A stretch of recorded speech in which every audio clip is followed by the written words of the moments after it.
Welcome to OmegaBone.com. There are three systems that function together to make up the voice.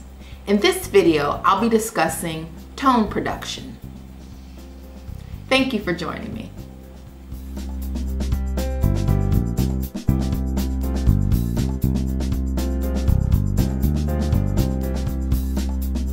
So how do we make sound? Air comes from the lungs and passes through the voice box. You can see it on a man very clearly with his Adam's apple, or you can see it when I swallow. You see it came in a little bit. And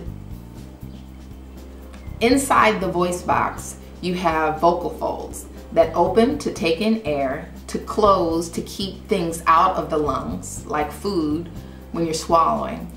And they are barely open to produce sound, okay?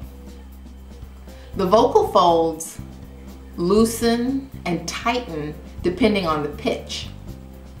And that's caused by the trachea opening and closing.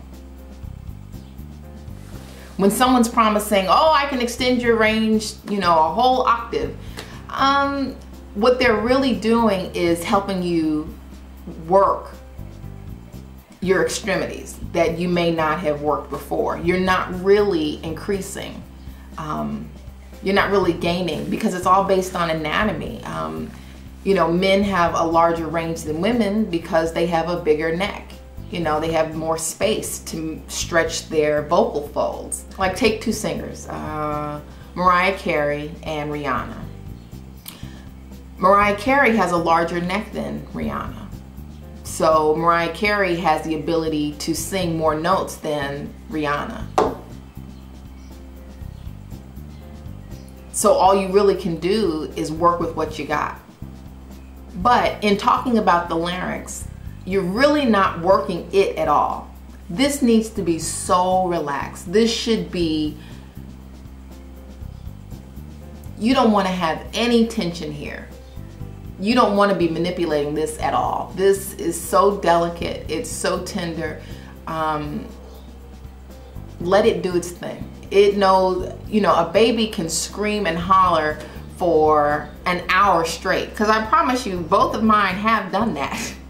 And not be hoarse and not have any kind of vocal nodes or vocal fatigue or, with no problem. So the voice knows what to do. Let it do it. In these two exercises, I want you to get a mirror with your eyes open, and I want you to look at what it looks like to yawn. And I want you to be cognizant of your ears, your mouth, the back of your mouth, the front of your mouth. I want you to be cognizant of your eyes, your eyebrows, your neck, your shoulders. What does it feel like? Your lungs. I want you to feel what it feels like to yawn. Okay? I'm not going to do it because it's rude. I don't want you to cover your mouth. I want you to look inside your mouth. I want you to be fully aware of everything that happens. Your nostrils, behind your nostrils, your hard and soft palate. I want you to feel all of that. Okay? And then I want you to feel what it feels like to swallow. I want you to do both.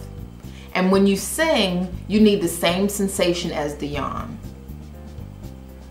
Not for the easy notes. You don't need that much space or that much energy. But for your top notes and your bottom notes, you're really going to need to be able to recall what your body does for a yawn. Okay? So I want you to open it all up. Create as much space as you can for the yawn, and your eyes are going to water. That's fine. But eventually you'll get to the point where you won't water and it won't be so involuntary, the reflexes that happen with the yawn. Okay? So go ahead and yawn.